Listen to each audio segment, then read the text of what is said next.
Well, hey there guys, welcome to Overage Mastery. I wanted to film this video and have a quick bonfire session with you guys, and let me show you what I'm going to use as fuel. This is an old carrier briefcase style bag. I'm sure you've seen guys trucking to the office every single day holding on to one of these. I actually used to have one just like this when I worked at my last job. This isn't the exact one I actually still have that, but I am so glad I don't have to heave one of these around every single day anymore because I work from home, no commute. But I have a few items in here. Some of the things I'm going to show you we're going to burn are some company apparel that usually is in the form of uniforms. This is my hat from Nestle. Truth be told, I used to work at Nestle. I liked working there. I liked the people there. So it pains me a little to burn this, but it's a hat that was too big for me. I never wear it, so I'm gonna burn it. This hat represents uniforms, okay? When you work in real estate strategies, you don't have to, there's no dress code. You can dress however you want. So we're gonna put that in the bag here. Now, of course, we're gonna put the files on all the negativity, all the politics, all the nonsense at work where people are kind of keeping tabs on you. Yeah, that's what this represents. We're gonna throw that in there. This is an old calendar page, not mine, this is my wife's, but let me tell you what this represents. This represents all the meetings, useless emails, useless scheduling, all the nonsense that people do in the workplace that is really just busy work that fills up your calendar, that doesn't equate to anything, doesn't turn into dollars, and it's just something that we've gotten used to in corporate America. That goes in the bag. I have here, I think I forgot to write a name down, but I have here written all the names, you probably can't see that from the video, but all the names of people that I no longer have to work with.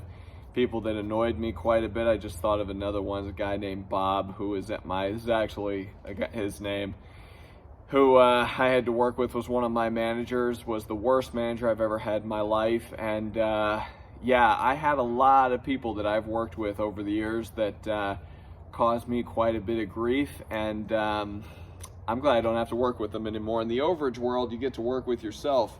It's just you and your clients taking care of things. What else we got? Oh yeah, this is awesome. This is one of those mouses with a cord on it to show you how old that is, along with an old Metro card. If you guys are commuting to work, yeah, you don't got to do that anymore.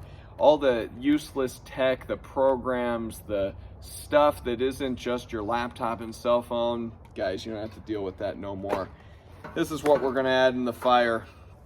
I'm going to tell you right now, guys, real estate strategies.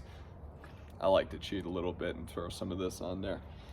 Real estate strategies, truly, in case you don't know already, this is how, I mean, I'm not sure what the statistic is, but the vast majority of people who become millionaires over time are utilizing real estate strategies. Overage is just yet another real estate strategy. It's the one that I've made work. In my opinion, it's better than wholesaling. It's better than fix and flip. It's better than all these. I don't necessarily want to say better, but perhaps easier than those, and also less money to start and far less competition. This is what I mean by better. Now, of course, fix and flip, where you buy a property, you fix it up, you sell it for more money. There's a lot to be had there. I mean, you're going to make a boatload of cash if you can pull that off. Wholesaling, you can make $10,000 checks. The problem is everybody's doing it. You got loads of people doing it. That's kind of been my issue with it. Let's light this puppy up, huh? What do you say? See if I can get this going here. But yeah, just in general, though, I don't like to utilize strategies that everybody else is doing. It just doesn't seem like the thing for me, right? And that's also what gets people discouraged. Is they start in real estate, they realize a lot of people have caught on to the fact that there's money to be had in real estate, and they get discouraged when they find out there's competitions. Overages truly are a unique thing in that, yes, some people are doing them, but not a lot. I personally, guys, I just closed 3 deals this week, as a matter of fact, all in the same state, different counties, but same state. And I'm gonna tell you right now, these people had never heard that they had an overage. No one had ever contacted them. No one had ever reached out to them. It wasn't hard to find them. In fact, it was quite easy. And I was actually a little bit surprised by how quickly I was able to land these deals. And these were 2016 cases. Now, you look at a 2016 case where there's a surplus fund from a foreclosure, and you think surely people have reached out to these people already. I mean, this has been around for a long time. These are probably really hard clients to land. They're probably going to be super negative and difficult, and just maybe they're afraid of money. Some people are genuinely afraid of money, and you run into these sorts of problems. This is really going up a lot better than I thought it would. These are the kind of problems that some people run into. I'm telling you right now, guys, this is not a problem that I run into. I find all these cases, even during COVID, there were still foreclosures happening in COVID, even with the moratorium. And I kept stumbling across deals that I thought, surely these people are already going after the money. Surely these guys already know this is there. I'll bet they've had dozens of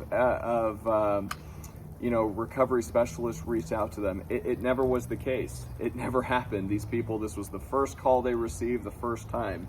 So the competition really is quite low. And I don't see this changing because not a lot of people know about overages. Everybody knows about wholesaling. Everybody knows about fix and flip. Everybody knows about Airbnb and rentals and things. And again, there's good money to be had in all those strategies.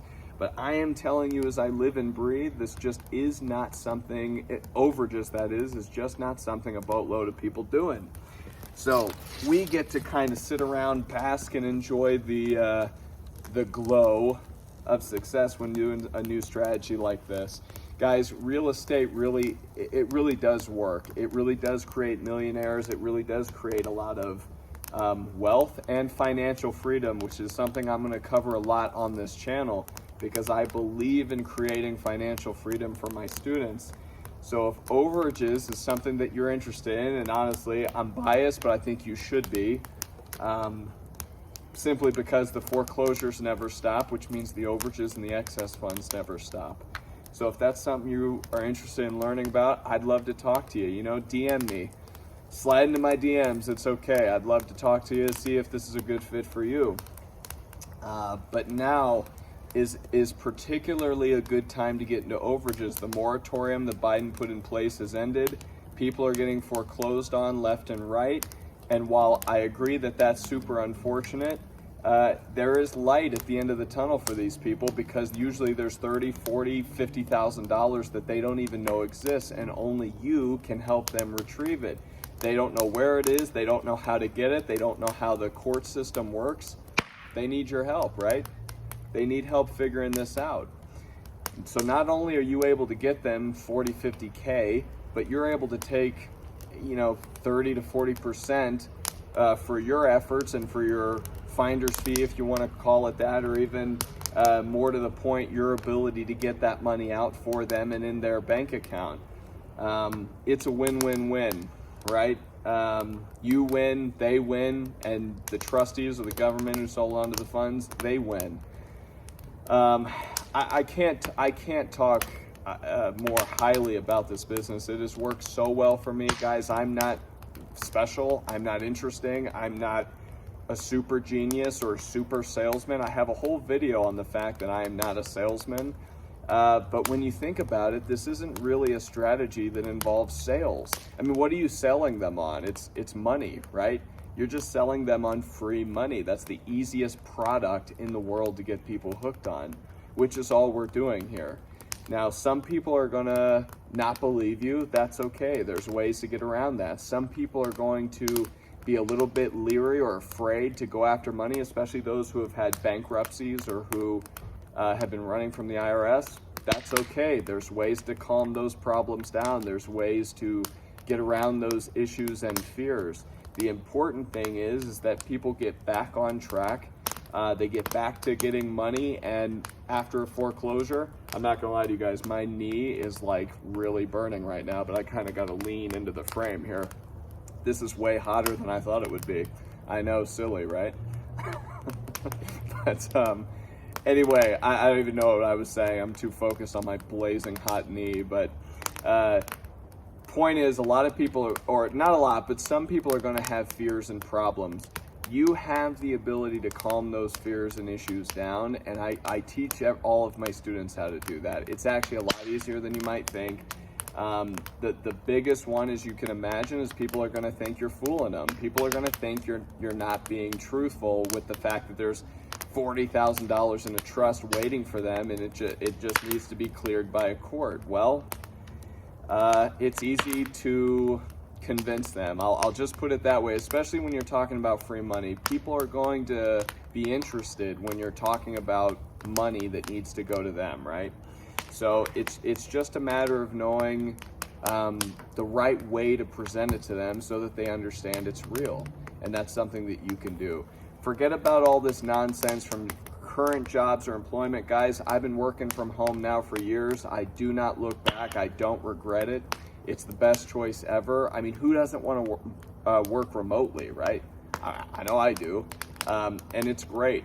You know, I know some people like working in teams. Some people like working with a lot of people. More power to you. You can certainly create teams in the overage business, but for the most part, this is the way to go. All right, guys, my knee is on fire, so I'm going to pause this. We'll see you on the next one.